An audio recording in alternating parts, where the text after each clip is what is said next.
We're gonna get started. Who's excited? All right.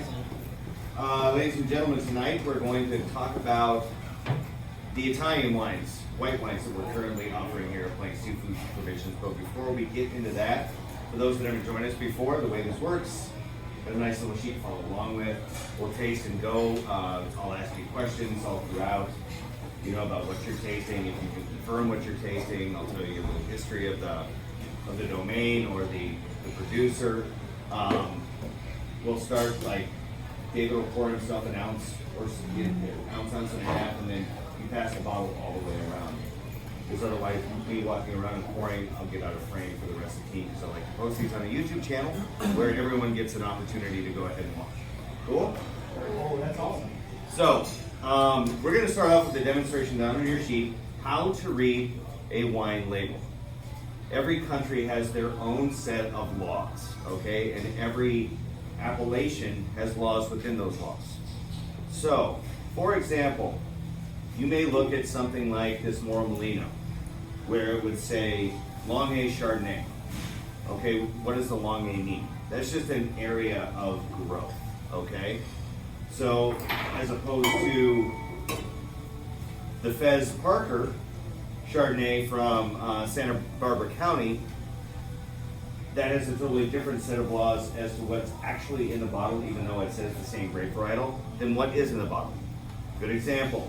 If it says Chardonnay on a bottle from anywhere in California, it's got to be minimum 75% Chardonnay. Okay, it's got to be, if they put the county on it, or like Napa Valley or something like that, 80% of the grape must come from there. You got to put the producer and the year. Those are the American laws, as opposed to the Longueuil Chardonnay, where it must be 100% from the area known as the Longueuil. Okay, this is this beautiful area in Piemonte, Italy, that's kind of in the southwestern part. The areas include Alba, Asti, which are towns, Barbaresco, Barolo. It's got to be grown in there 100% for you to call it a Longueuil. For you to get this label, it's known as DOC. See that nice little blue label on the top? They have two labels that they will put around the band or the neck of the bottle, and that is DOC and DOCG. If it's DOCG, it's the highest quality, quote unquote, under the Italian wine laws. And each DOCG, and there's seriously hundreds of them, have their own laws within the laws. Same with the DOC. It's very special to get this band. The lowest level that you will get is, this guy, which is another Italian, that says IGT. This gives the most freedom for the producer to produce wines the way that they want to do it. But it still has laws within that IGT that they have to follow. They may not be as strict, but that's the laws that they have. So, for this particular IGT coming from Friuli Venza by our friends at Germán, the biggest law is that it has to be 100% Pinot Grigio. That's the grape varietal we're going to talk about in this with Germán. It doesn't say anything about farming. It doesn't say anything about aging requirements. You don't have to worry about the enclosure you put on the top, but it must be 100% Pinot Grigio. It's got to come from this growing area for you to call it this IGT wine. We could really dive in and get into France, but I don't want you guys losing your minds, okay? Because French wine laws get even more complicated in reading a label. So that's the major differences. There's all kinds of laws within those labels for you to call it what you're calling it. So if you ever see a white wine and it just says California, that means that they are growing or buying grapes from several different growing areas within California. Does that make sense? Cool. Any questions? That's a really basic way to learn how to read a wine label. We're not going to get into Germany quite yet. That's where you start getting into levels of sweetness on their label. So if you see, as well as growing areas, that becomes way more complicated. Same with the Austrians. That's how they determine what you actually have in the bottle of wine itself. So who wants to get in and learn a little bit about the Italian wines that we carry and what we're carrying? All right, David, if you don't mind. We're going to start off with the Mauro Molino Longuet Chardonnay. I've been to this winery a couple of times. These guys are absolutely cool as hell. So the story goes that Mauro came out of college in 1979, and his father was a grower, but not a producer. So he was growing and selling grapes on their property to many other producers all throughout the Longuet area. When Mauro got done with school, he decided to go ahead and start doing it himself. They do everything, when we talk about 1979, for California producers, that's pretty established. But for Italian producers, these guys are new to the game.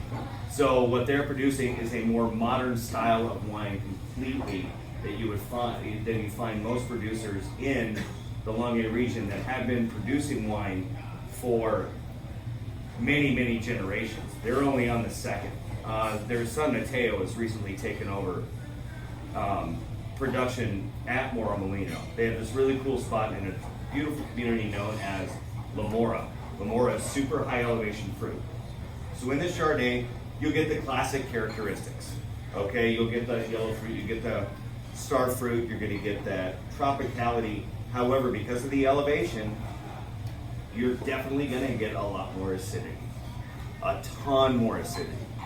This is the perfect way to start a meal if you're doing like a meat and cheese tray. Not something that we offer. However, because of the herbal notes in this Chardonnay, the trout is just screaming for this amazing Chardonnay, all right?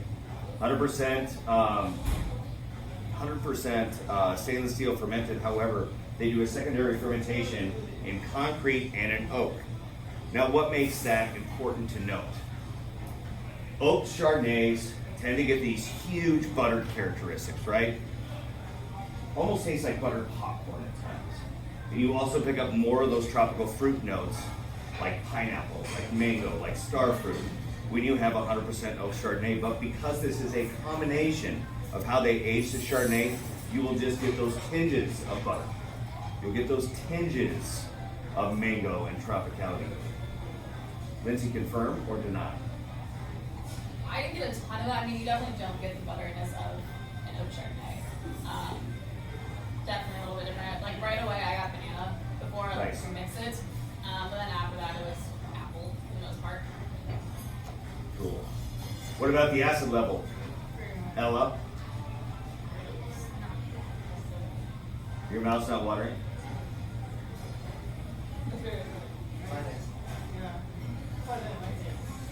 You didn't like it? Is that because the vines are choking because of the higher elevation? No, not at all. What? Less sugar? More sugar creates less acidity. So higher elevation, cooler temperatures, the fruit isn't ripening as much, so you're not going to get as much sugar concentrated within the grape itself. Good question. Good Is question. the concrete egg a common thing in this type of wine? Concrete aging is becoming more common all throughout because it produces a little more minerality and it's a lot cleaner than, say, oak itself, but it's not as clean as steel. Steel is going to be your absolute cleanest and best representation of what the actual juice is, 100% on its own. It's just a matter of manipulating. Your four main aging vessels are going to be oak barrels. And there's various types of oak barrels. We're going to talk about that once we start getting into our Cabernet classes and our other Chardonnay classes down the road. You have terracotta, which terracotta, the manipulation of the wine itself, doesn't really add minerality, but it adds earth and herbaceousness. And then, of course, you have stainless steel, super clean concrete, a lot more minerality, little stone presence. And because of the soil composition in La Mora, being that super beautiful limestone, subsoil, concrete just really brings out that limestone quite a bit. What are your other thoughts on this Mauro Molino Chardonnay?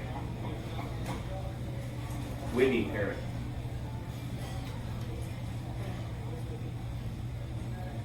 Whitney F. and wine. It's more like a lighter plate. I feel like sometimes spice and I mean, just slight acidity from the rice. I feel like, especially the asparagus. Cool. Interesting dairy pairing. I like it. How about you, Miss Burton? I mean, I will probably do the red fish. You got with the hazelnut brown butter, or with the hazelnut butter, and the acid level of this is gonna cut through the heaviness of the butter on that dish, and then the fish being light and flaky, and the acid will hear that meld with both of it. I like it. I like it. So that's Morholino Chardonnay. Medium price point on this guy, medium acid, medium body. Cool story going back to these guys starting in the 70s, younger producers, modern Gomorrah. Easy things to learn and understand.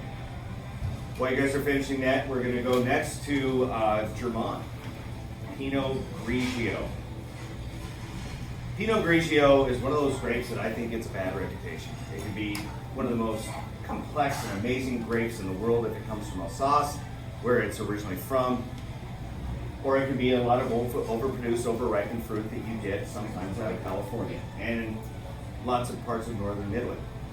You're going to get some white peach, lemon zest. These are your typical characteristics, all right?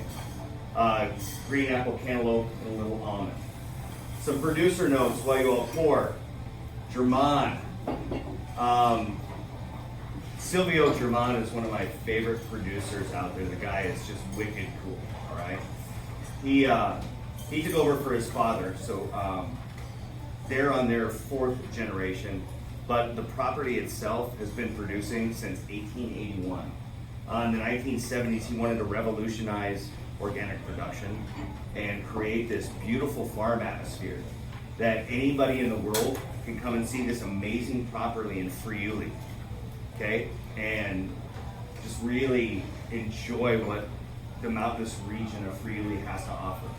Friuli is really known for Pinot Grigio as one of their top grades. There's a couple others that they do but this is the one they're really known for. Now, if it has that Friuli IGP on it, it can come from either Veneto or Trentino Alto Adige as well. Friuli is very cold, okay? You're in the Alps. So for them to produce the amount of grapes that they need to actually make a living, if they do the Pinot Grigio IGP, you can source grapes from those other couple of regions, all right? But Germán does everything estate. That's one of the reasons it's a lot more expensive. Unlike your quintessential California Pinot Grigios, this one's got a lot more complexity. It's got a lot more herbamos. When I think of this wine in terms of a pairing, I'm looking at kind of your whiter, flakier fishes with this guy, all right? I also think this is a killer oyster wine because of the minerality in it. I think it's also one of those, and this is just my take from tasting our food and tasting them. I think this is one of those that if you got a guest getting a tower for a aperitivo or for an appetizer starter, and they want a bottle to go with it, all the bits and all the components are going to match up really, really well with this particular wine.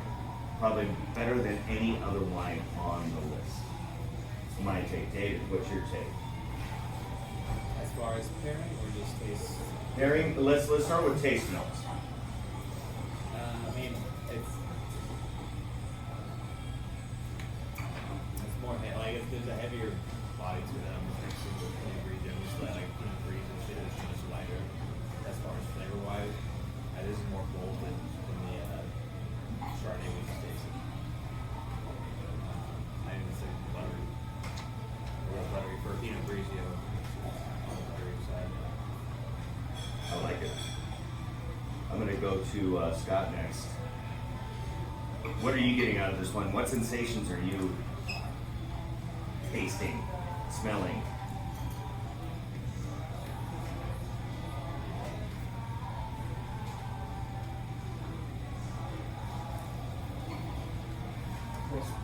Nothing. I'm gonna go a lot of butteriness on it. It's clean.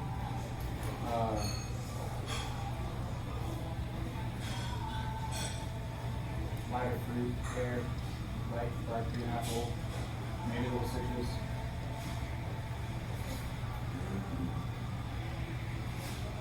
more body than I would think looking at it. Like it feels like it has more body than it looks like. You know? Yep, definitely. It's lingering, it's hanging out with you. Yep. Awesome. Awesome. Definitely good. Didn't that stone fruit sensation good? What exactly is stone fruit? Anything that has a pit. Oh, Skylar, give me a pairing with this one, dude. Definitely the charred seafood. And the baby rat shrimp. Some porcini mushroom. And why would you pair that with shrimp, knowing the shrimp has all these huge flavors and this wine's a little more delicate? It seems like it would match up with a lot of our menu pretty well, but It's all right. I don't know. yeah, those sashimi, it's like a more delicate plate and light on palate. I could definitely see that. I can see it. I worry about the wine getting a little lost aioli, but the only way to do it is to try it, right? This is, like I said, I've said in the other classes, we're opening up for discussion, free discussion. There's no necessarily right or wrong answer unless, we bring out the, say, Silverado Cabernet Sauvignon, and you say, I'm gonna go ahead and pair that with sashimi. Then I'm gonna tell you that your guest is not probably gonna have a good time. It's gonna be very sour when they taste it, and food's gonna get lost. I do have a question. So I had a customer the other day that was asking about if we had anything that was like 100% organic because she was allergic to.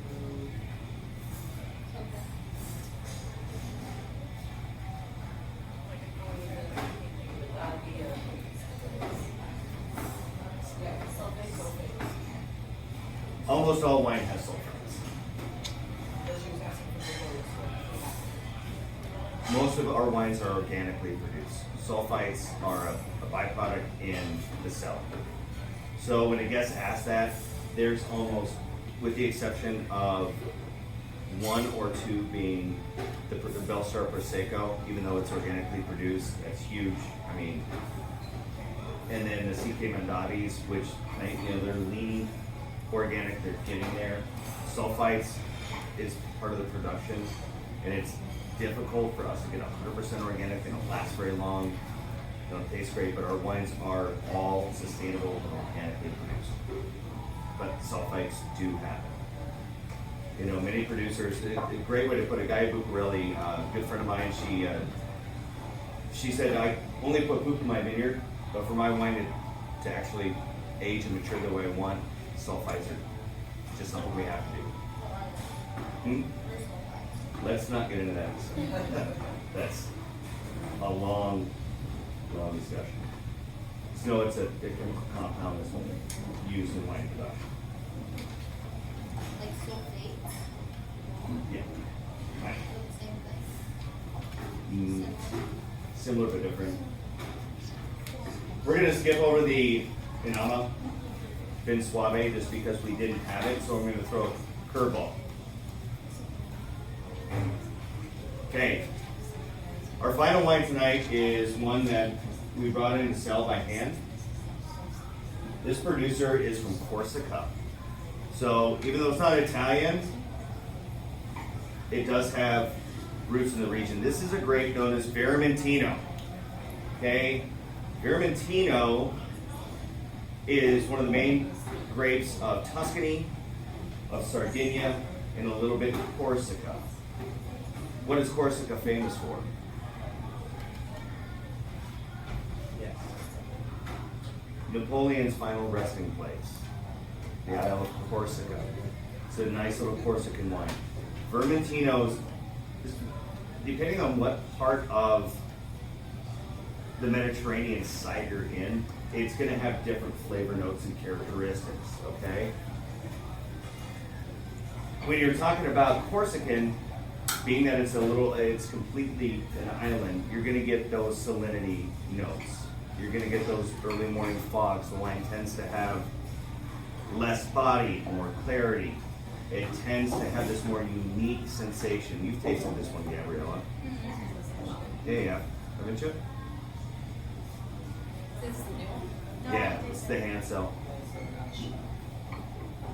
So Vermentino, super, super unique in the fact that it is as Italian as it gets, but does have those maritime French influences. In this guy, you should get a little lime, some grapefruit. On the nose, expect a very floral note, particularly daffodil. It's got this super nutty quality to it that just makes it unique and interesting like nothing I've ever seen. It's 100% stainless steel. These guys produce Pinot Noir, they produce a Rosé, and they produce the Vermentino. Only 3 wines on the repertoire in terms of the grapes they produce. However, they do also produce different stages or levels, crude level wines, as it were. What do we think of this one? Lindsay, I'm going to fire at you on this one. I have not even tried it. Okay, This give is it a my try. first time. It's This being an IGP, it's sourcing its grapes from regulars all around. just in Mediterranean or Corsica. just in Corsica? Just in Corsica. We don't get too many opportunities for Corsican wines. When we do, they're always super wicked, kind of weird and fun. And it doesn't break down the variety. The varietal I've been explaining is Vermentino. For me, that's right. It's such a genre. Very interesting. What are you tasting? What are your sensations? It's not very acidic by any means, but it's also by no means like doesn't feel buttery either. Honestly, grapefruit is like the main key that I feel about. And that was a bonus then. It's very nutty. Which nuts is it? Almonds, nice cashews. The taste Any, is like almond. anything specific on the nut sensation? I don't know. I agree. It's subtle. Because it's so different from the last Yeah, what's the word you use when there's too much, this is there's that, Jake Niederberg grass. Hippies. Tongue sticky, Oh, like, yeah, I get a little. Okay, so you're getting some bitter sour notes. Some very bitter and sour notes. it is tongue sticky. The soil is 100% chalk that this is coming on. Is anyone getting a chalky sensation in their mouth? It's just all that. Maybe Ryan. Okay. On a green apple. This guy's going for 8 and 36. You got somebody who's looking for something wicked? Grab us, we'll talk about it. This amazing little Corsican wine. 8 and 32, sorry. Is it backyard? No. $80 it is. Or have you ever smelled something? We will see some more Italian vinos coming on the list soon. This is a good base to get you guys started with it.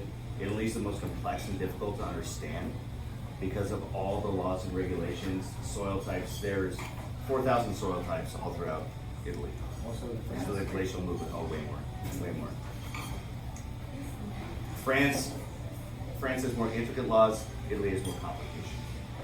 That's why a lot of songs don't really, yeah, they're not gonna, well, they always fuck around with France. Italy, they're like, I need to know it, but it's not. Master songs aren't hard. They know it, they have a few they love. France, it's the whole territory, it seems. I worked at a Rhode Island fine dining steakhouse, and the owner did not carry that like same cheese and French wines out of hundreds and tons of wine. He didn't want to do French because he didn't want the entire staff to have to learn French wine because French wine is never just like if you carry a couple bottles, you be able to talk about those, and beyond that, we're not having French wine. Gotcha. Is that similar? We don't have a lot of French wines. Not yet, Not by design.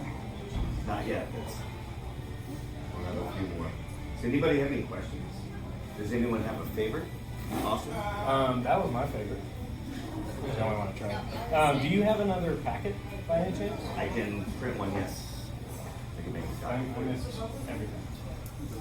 He's videoing for YouTube, so you can watch it. Yeah, I just want to follow on the video. Still, we're not. Do you feel more confident in at least the first two to give your table, your guests a better experience with them? So this one's not. Yes. What Ellen and I are talking with the German, just because it's a more delicate wine doesn't necessarily mean it has to go with a lighter, more delicate. Nope, not at all. Because we were both saying, like, in my opinion, I think it would be great with a salmon dish. Because the salmon is a more like buttery, fatty fish itself, as well as it doesn't have any like overpowering flavors. It's not like the scallop fish where you're getting curry notes, Right. all of those things.